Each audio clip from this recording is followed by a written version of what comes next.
mchizi anaitwa Jamal ni mtaalamu sana masuala ya kuogelea. Hapa alipo anamchukia kinoma mama yake, maana alimtelekezaga tangu kitambo tu. Jamal na rafiki yake wa karibu sana anaitwa Hugo. Mchizi ni mwalimu wa masuala ya kuogelea, kwa hiyo wakikutana tu mazungumzo yao makubwa ni kuogelea tu. Huyu ni mama yake Jamal, kwa sasa ni mwanasiasa mkubwa tu, kwa hiyo wanapambana sana kumaliza tofauti zake na mwanae, lakini Jamal hataki hata kumuona mama. Huyu bibie anaitwa Harriet, yupo kwenye uchumba na Pasco ambaye ni tajiri mkubwa sana hapa mjini, lakini penzi lao linamtesa kinoma bibie. Mwana muda wote anatumia ubavu kwenye kila kitu. Hapa Harriet anaonyesha kabisa mpendi mwana, hata zawadi za mchizi hataki achukue, lakini kwa ubabe wa mwana inabidi akubaliane naye tu. Noma sana hii. Harriet na Jamal wanafahamiana vizuri mno. Kabla Harriet kuchumbiwa na Pasco alikuwaga mpenzi wake Jamal, kwa hiyo mwana aliumiaga kinoma kumkosa bibie. Jamal akimwona Harriet anapagawa kishenzi. Siku hiyo atapiga mazoezi mengi mno kupunguza hasira zake na nini. So wajuaga vitu kama hivyo Pasco anachokitaka siku ya harusi yake Harriet avae nguo fupi, ndio maana amempa maelekezo fundi ampime gauni fupi bibie. Na mchizi akizungumza tu hataki kabisa umpinge. Huyu mchizi anaitwa Oscar. Mwana anatumia madawa kishenzian, kitendo ambacho kinamfanya au anamuibia pesa dada yake na nini ili akanunulia madawa tu. So unajuaga rosto za madawa zilivyo. Na Harriet akitaka kumpeleka rehabu mchizi anakataa mazee. Anachokitaka ni madawa tu. Noma sana hii. Sasa Pasco kila mara anaitaka hata kama bibia akisema yuko period. Hebu vua nguo zako bana. Nipo period. Nimechoka ngonjera zako. Toa hizo nguo wewe. Yaani unataka kuona damu yangu? Wewe mwanaume wa aina gani? Umezidi sasa. Hauwezi kuona period yangu. Hauwezi kukwepa hili. Lazima period itaisha tu. Sitaisha baada ya siku 5. Mimi nimo. Siku ya 6 tu naingia. Mchizi ana huruma kabisa. Ni kama kamteka hivi. Sasa Jamal amekuwa akiletewa zawadi kila mara na mtu ambaye hamjui mazee. Hadi huko akashangaa. Anayemletea mwanae zawadi kila mara ni nani huyu? Nani anayempenda kwa siri mchizi? Sasa leo kwenye hizi zawadi ambazo zimeletwa hapa kuna ujumbe ambao unamtaka waongee. Mwana akajua anayetaka waongee ni mama yake tu. Alimind kishenzian, lakini Hugo yeye alikuwa anachekelea tu. Na kama haitoshi hiyo zawadi akapewa yeye. Yaani mchizi anadharau kishenzian. Upande wa pili huku Pasco ameandaa pati ya kuogelea kwenye siku yao ya uchumba na nini, lakini Harriet hajapenda kabisa hili wazo. Licha kuwa mchizi alisifia sana mipango yake na nini, si unajuaga ukiandaa kitu unakiona yeye ni bora kuliko mwingine. Mwisho Harriet akagoma kabisa kushiriki hilo tukio na nini, lakini Pasco akaamua kutumia ubabe wake sasa. Kwa hiyo Harriet akaamua kukubaliana tu na mwana kwa sababu kuna vitisho vingi sana alivipata mazee. Basi bwana, siku nyingine tena mama akamfuata Jamal. Mwana hakutaka mazoea kabisa. Akasema hataki zawadi zake wala asimfuatilie, na akifanya hivyo tu atamripoti polisi, kisha akawa ametembea. Kama haitoshi, Pasco akaja kumfundisha Harriet namna kuogelea. Yeye tu mwenyewe sio mtaalamu, lakini anataka mfundishe mwingine na nini. Pasco ni mkorofi kinoma. Yani anatumia ubabe kwenye kila kitu, hata kama akijui yeye anaona mwingine anaweza kuweza tu vizuri. Sasa mchizi akuweza kabisa kumfundisha bibie, akawa anafoka tu. Kufundisha kipaji bana, waheshimiwe sana walimu. Yaani mwanafunzi muda wote alikuwa anatishiwa kipigo tu. Waliporudi nyumbani, mwana akaomba msamaha kwa kila kitu ambacho alikifanya na nini, na kama haitoshi kwa sasa anasafiri bila kuionja. Akasema akirudi tu lazima ichape. Si ya kwake bana. Lakini pia kama haitoshi akaajiri mtu ambaye atakuwa anamfundisha Harriet kuogelea na nini, ili akitoka safari zake tu basi waendelee walipoishia. Lazima ajue kuogelea kuelekea kwenye tukio lao kubwa kabisa la uchumba. Noma sana hii. Basi bana, mtu aliyepewa dili ya kumfundisha Harriet ni Hugo, lakini hakuwa anajua kama kuja kumfundisha ni Harriet na nini vitu ka hizo mtu wangu. Sasa Pasco akashangaa kinoma. Aliagiza aletewe mfunzi wa kike, lakini kaletewa mwalimu wa kiume. Inawezekanaje hii? Hugo akasema sijui unavyonitazama, lakini nimeoa. Nampenda sana mke wangu. Mke wangu ni mzuri kiasi kwamba siwezi kumtamani mwanamke mwingine. Nikwambie tu ukweli. Kiukweli kabisa mke wako yuko salama kwangu. Usimlinganishe mke wako na yeyote yule. Mwisho mchizi akaagiza vijana wake amtazame kwa karibu sana, na akasema kazi yake itaishia kwenye swimming tu, kisha mwana akawa amesepa. Noma sana hii. Sasa siku ya kwanza kazi, Hugo akavaa kama anaenda kuimba kwaya kanisani na nini. Jamali alishangaa kinoma. Inakuwaje unavaa nguo za Christmas kazini? Mkeo anajua kuwa umevaa hivi na unaenda kukutana na mwanamke mwingine. Wewe ni mjinga nini? Ulitaka nivae vipi? Nivae suti? Nikifika pale nikakuta nguo za kuogelea kama hizi za kwangu, naweza kuruka nazo hizi tu. Hugo anajikubali kishenzi kwenye fashion. Si mnaona Basi bana, safari ya kuelekea kazini kaanza rasmi. Bajaji aliyokuwa amepanda Hugo ilikuwa inakimbizwa vibaya mno. Ni kama zile bajaji za feri tu. Sijui dereva alikuwa analia huyu kama mtu aliyekuwa na wahi mbinguni hivi. Hugo alikuwa anaogopa kishenzi. Sasa bahati mbaya ni kwamba bajaji aliyokuwa amepanda ikapata ajali bana. Kwa hiyo kazi yake ikafia hapa. Akarudi nyumbani na magongo tu, kwa sababu anaitaka sana ile kazi kwa ajili ya kuwapeleka watoto wake shule. Akamwomba Jamali aende kumsaidia kazini kwake na nini. Jamali naye akafikiria pale na nini, ikabidi akubali tu kwa ajili ya mwanae. Noma sana hii. Jamali akafika kwa ajili ya kumsaidia mwanae kwenye kazi yake mpya. Wakati anaongea na mlinzi, Harriet akasikia sauti ya Jamali mazee. Jamali naye alipomwona Harriet akapagawa kishenzi. Jamali akasema, nadhani mnapaswa kumpata mwalimu mwingine. Haina haja, upo hapa tayari, unaweza kuifanya hiyo kazi. Mlinzi ikabidi ampigie bosi wake kuthibitisha na nini. Wakati mlinzi anaongea na bosi wake, Harriet akamfuata Jamali kujieleza, lakini mwana hakuwa na muda naye kabisa. Mlinzi akarudisha taarifa kuwa bosi wake amekubali wanaweza kuanza mafunzo. Jamali akasema atamtafutia mkufunzi mwingine, kisha yeye akawa amesepa mazee. Mchizi alipofika nyumbani, Uga alimaindi kishenzi yani, maana kashindwa kumsaidia kwenye kitu kidogo tu ambacho alimwomba mchizi na nini. Nishakwambia siwezi kuwa karibu na Harriet, hasa baada ya kila ambacho alinifanyia. Wewe si ulisema ume move on? Ndiyo, nime move on. Sasa tatizo lako ni nini? Kwa nini usifanye kwa ajili yangu tu? Ningekuwa mzima ningefanya. Nahitaji sana hiyo kazi mzee. Jamali hana huo muda kabisa. Fikiria ada wanangu mzee, mfikirie mke wangu mzee, naitaka sana hii pesa. Wewe si ulisema ni mwanangu wewe? Ulisema unaweza kupiga risasi kwa ajili yangu. Na kuomba sana mzee, nahitaji sana hiyo pesa.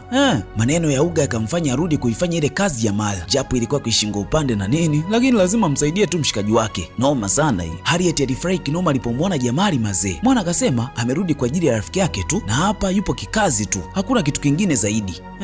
Basi bwana, kazi ya kuelekeza ikaanza rasmi. Mwana yuko busy na kazi na sio mapenzi tena. Muda wote wa mafunzo walinzi walikuwa karibu mno. Harriet bado anampenda sana Jamal, licha kuwa ameshachumbiwa na Pasco kwa sasa, lakini Jamali kwa sasa akili yake haipo kabisa kwenye mapenzi, ipo kikazi zaidi. Harriet alipambana kuomba waongee na nini, lakini mwana hakumpa muda wa kuongea kabisa. Hiki kitu kilimuumiza kinoma mazee. Pale pale akaingia dada wa kazi. Huyu bibi hapa anaitwa Mariam. Harriet akamsifia sana. Mariam akashukuru kinoma yani, kisha akawa amesepa. Si unajuaga tena kusifiwa. Noma sana hii. Basi bwana, wanafunzi wa kuogelea akaendelea chini ya ulinzi mzito. Harriet alipambana sana aongea na mchizi na nini, lakini mwana hakuwa nampa muda kabisa. Akiongelea masuala mapenzi na misamaha, mchizi anapotezea mada, yuko busy na kazi tu. Basi bwana, baada ya mafunzo Harriet akamfuata Jamal. Akasema nifokee unavyoweza, lakini samahani nilikukosea, naomba unisamehe tu. Jamal hana muda wa kuongelea mapenzi na mchumba wa mtu. Harriet anaumia kinoma yani, tari sana hii. Bibi akawa anapambana kumtumia message Instagram na kulike picha na nini, lakini hazijibiwi. Alipambana mno. Baada ya muda akamuita Mariam tena, akamwambia naomba unisaidie kitu. Mariam akasema anaweza kumsaidia, lakini utaingia matatizoni na kuahidi nitakulinda, sawa? Mariam akakubali. Kwa hiyo ikabidi ampe hadithi yake sasa. Akasema miaka 4 iliyopita alikutana na mwanamume ambaye alikuwa mdogo na mwenye upendo mkubwa. Kipindi hicho mchizi alienda kutembelea mtaani alipokuwa anakaa Harriet. Walionana tu kwa mara ya kwanza, waliendana. Hapo ndipo urafiki wao ulipoanzia mazee. Mariam akasema inaonekana ni mwanaume mzuri sana. Ni kweli, lakini nilimuumiza moyo wake.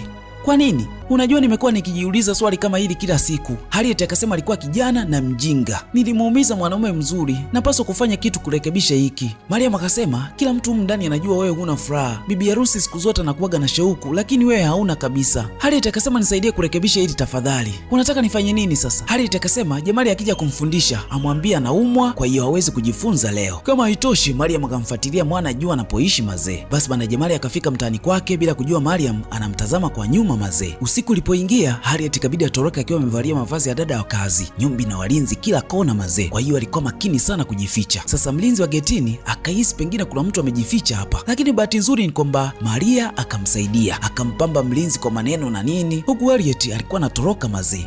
Noma sana hii. Basi bwana, Jamali alishangaa kinoma kumwona Harriet hapa. Bibi akasema mwanamke akihitaji kitu lazima atakipata tu. Harriet, haukupaswa kuwa hapa, basi ungejibu meseji zangu Instagram. Nilikuwa na wasiwasi, sina namba zako. Makosa ya kijinga Jamal. Hapana, usiyaita makosa. Makosa ni kutokumrudia mtu kwenye simu, lakini wewe ulidhamiria kabisa. Uliondoka Jamali bila kujua sababu ni nini. Samahani, unataka kunilaumu mimi? Ndiyo Jamal, ungepambana kwa ajili yetu kabla hujakata tamaa mapema vile. Harriet, nilikuja kwenu kila mara kukuulizia kwa nini ulifanya vile, lakini majibu yako yalikuwaje? Sikuwa na majibu kipindi hicho. Kwa nini usingeniambia kuwa umepata mwanaume tajiri ambaye atabadilisha maisha yako? Basi bwana, Harriet akakumbuka kuna siku Jamali alikuja na zawadi zake mkononi, akamwona Harriet yupo kwenye gari na Pasco. Mwana alikimbiza gari aliyokuwa amepanda na Pasco na nini, lakini bibie hakutaka hata kusimamisha gari mazee. Mwana alikimbiza ile gari hadi akajikwaa akadondokea kwenye tope mazee. Hiki kitu kilimuumiza kishenzi mchizi. Inaumiza sana hii. Jamal, si unavyofikiria, tulikuwa na kitu kizuri kati yetu, lakini ukaamua kukiharibu. Ndiyo maana nipo hapa kurekebisha kila kitu. Umechelewa, unaenda kuolewa. Hapana, staki. Jamal, tutafute njia. Tunaweza kwenda Ghana, London au popote tu, tukaanzisha maisha yetu upya. Wewe unafikiria maisha ni nini? Telenovela, si ndio? Unataka niache kila kitu nikajifungia na wewe? Jamal anaweza kufanya hivyo. Hiyo ilikuwa kabla, sasa hivi sio yule tena. Jamal, samahani, nilikusaliti, lakini nilitakiwa kukulinda wewe na familia yangu. Kwa nini unielewi? Tuanze maisha yetu upya Jamal, please. Jamal akamtaka bibi aondoke nyumbani kwake na nini, maana washikaji wanaweza kuwa wanamtafuta huko alipo, lakini Harriet hakutaka kuondoka hadi asamehewe mazee.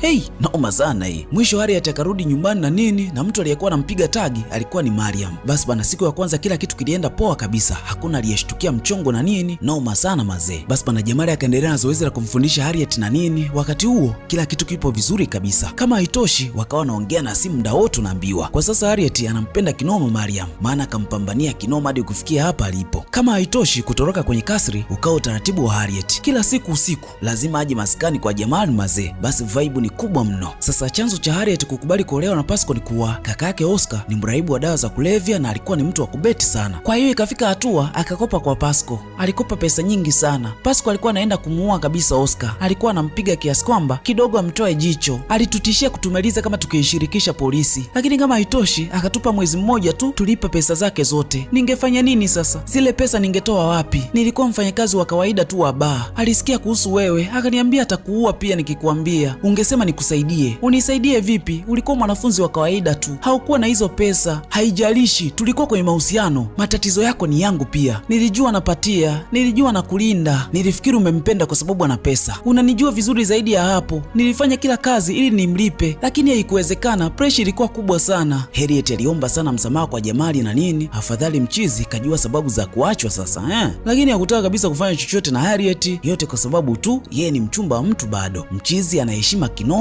Hebu fikiria kama angekuwa mwingine hapa. Ingekuwaje yani? Angekuacha hivi hivi kweli? Hata kama ingekuwa mimi. Sasa upande wa pili Pasco amerudi nyumbani kwa kushtukiza. Ilikuwa ni usiku mazee. Walinzi wanajua bibie yuko ndani, lakini ukweli ni kwamba bibie hajarudi hadi visasa. Hey, Pasco alipoingia chumbani na ugwadu wake akajikuta amelalia mashuka na mito mazee. Hey, Harriet hayupo mazee. Alipiga kelele kishenzi unaambiwa. Sasa kutokana na kila ambacho kimejiri hapa nyumbani, Mariam akampigia simu Harriet kumwomba kama vipi asirudi tu nyumbani leo, maana mchizi amerudi na ana hasira kinoma, na kama haitoshi ameshajua kuwa ametoroka. Noma sana hii. Sasa wakati Mariam anaongea, kumbe mlinzi alimsikia bana. Hey, kajulikana mazee.